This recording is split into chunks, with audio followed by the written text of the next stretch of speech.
When I got the invitation to go to Somalia, the challenge was whom do I meet?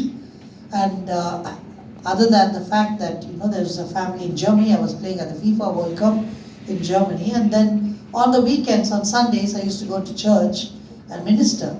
So one family from Somalia told me, Benny, my family lives in Somalia, so would you like to go and minister to them? I said, for sure. So they kept in touch, and then they put me into the loop.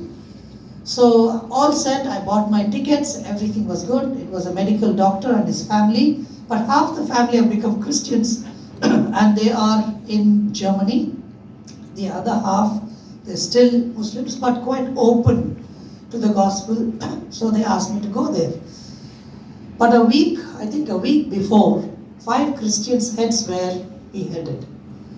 So this man writes to me and he says, Benny, it is very dangerous, please don't come, because 5 Christians' heads were beheaded and it is not safe.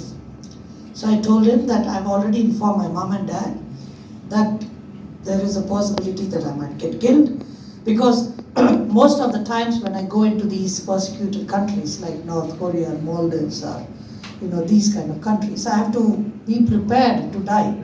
Because only when you are prepared to die, you are free to live. Otherwise, you will constantly be in fear. Right. Like during the COVID time, if a doctor is scared to die, then he cannot work, he cannot function, right? Right. Because you should be prepared. And there are doctors who died because of COVID for various reasons. But you have to choose that path. So for me, I already informed my mom and dad that these are the dates. If you don't hear from me, then it's the end.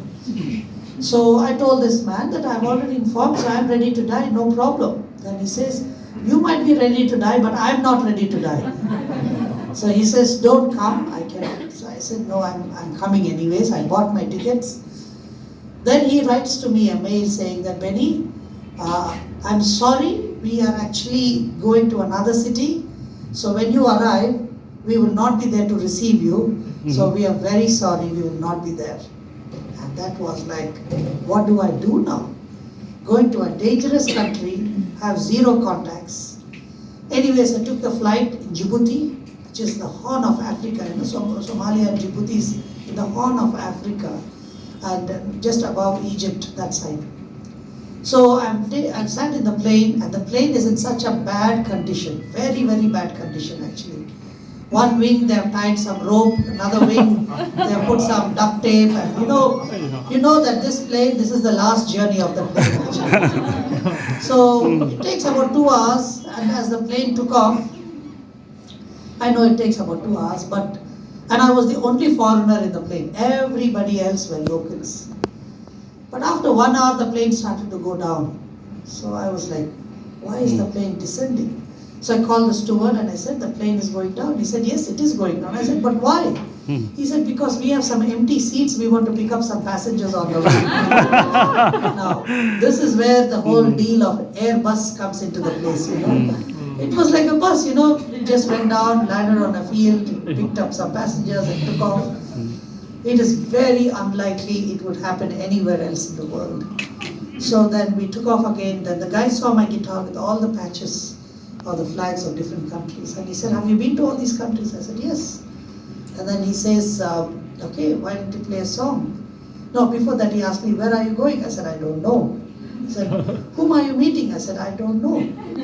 Where will you stay? I said, I don't know.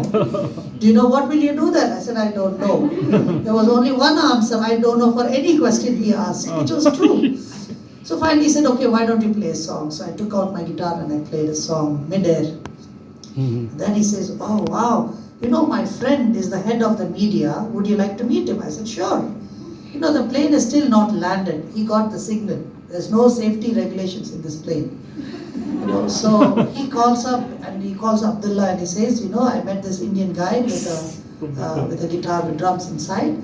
Would you like to meet him? He said, sure. Tell him that I'm sending my driver.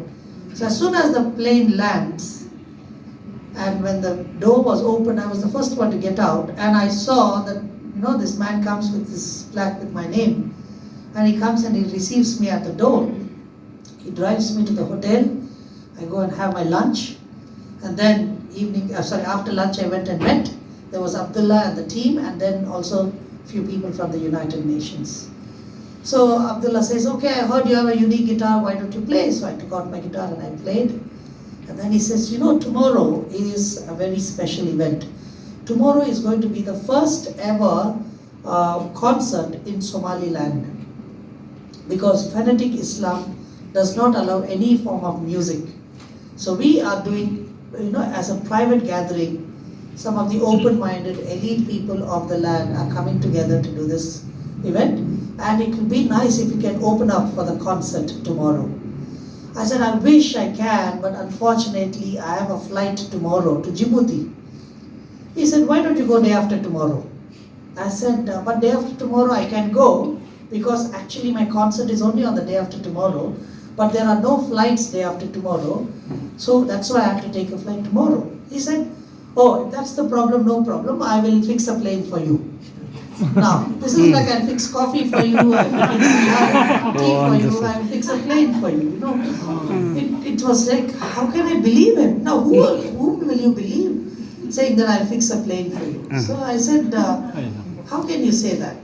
Tell me what time you need to be in Djibouti. I said, I need to be by 5 o'clock, because 6 o'clock I have to be at the concert. So he calls up and he says, okay, cancel tomorrow's flight and postpone the flight to day after tomorrow and make sure that the plane lands in Djibouti by 5 o'clock. And that's when the people there, they told me, Benny, don't worry, his family owns the airline. Okay. So they can decide whatever time they want. And I was able to open up for the concert. And you see, from zero contacts to being part of a historical event. Now that is the beauty of what Jesus could do in the most uncertain situation, in the most difficult thing.